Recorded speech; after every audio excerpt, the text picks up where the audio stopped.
हम आपके बीच लोकसभा चुनाव 2024 के सिलसिले में आपका आशीर्वाद लेने आए हुए।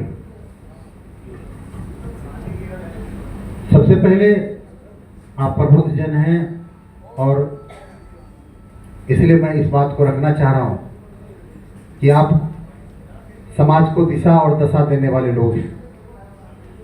आप नेतृत्व करते हैं और इस मुजफ्फरपुर लोकसभा के लिए बेस्ट क्या होगा, इस देश की राजनीति के लिए बेस्ट क्या होगा, ये आप समझते हैं।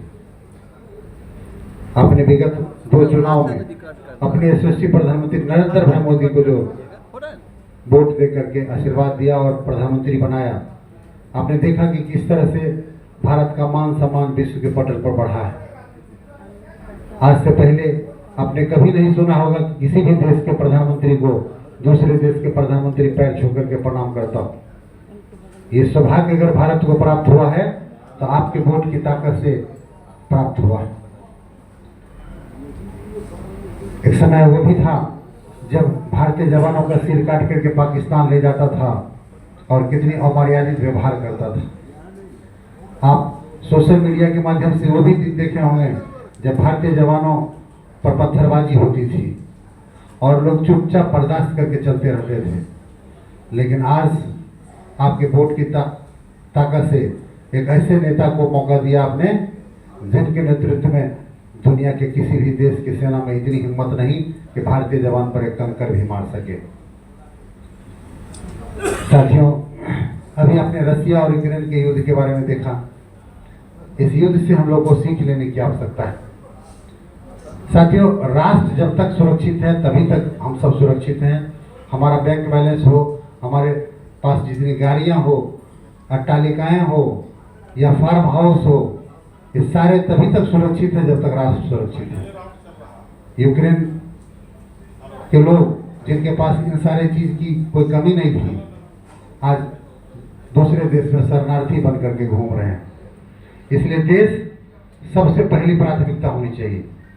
और आप सब जानते हैं कि अभी देश को मोदी की जरूरत है। जिस ढंग से उन्होंने 18 20 घंटा काम करके दिखाया है और देश को उस पोजीशन से आज मजबूत स्थिति में पहुंचाया है। हम सब का दायित्व बनता है कि आपसी छोटी मोटी कलह को भूल करके, अपना परायों को भूल करके हम उनके हाथ को मजबूत करें।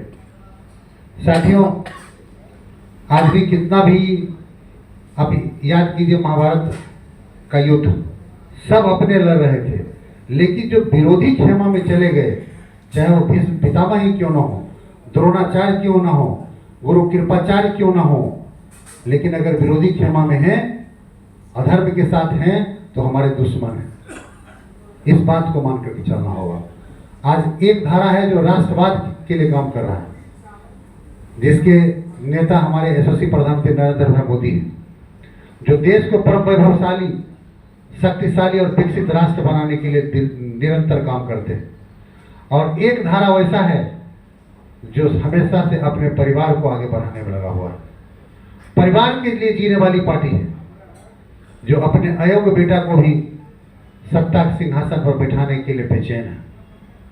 और एक तरफ हमारे यशस्वी प्रधानमंत्री नरेंद्र भाई मोदी हैं, जिनके लिए कितना भी गरीबी क्यों ना हो, भले वो आदमी 4,10,000 से जीता हुआ नेता क्यों ना हो, लेकिन अगर जनता ने फीडबैक दिया कि ये काम नहीं कर रहे हैं, ये हमारे बीच आ नहीं रहे हैं, मुजफ्फरपुर के विकास के लिए काम नहीं कर रहे हैं, तो उनको बदलने में 1 मिनट का भी वक्त नहीं लिया। साथियों,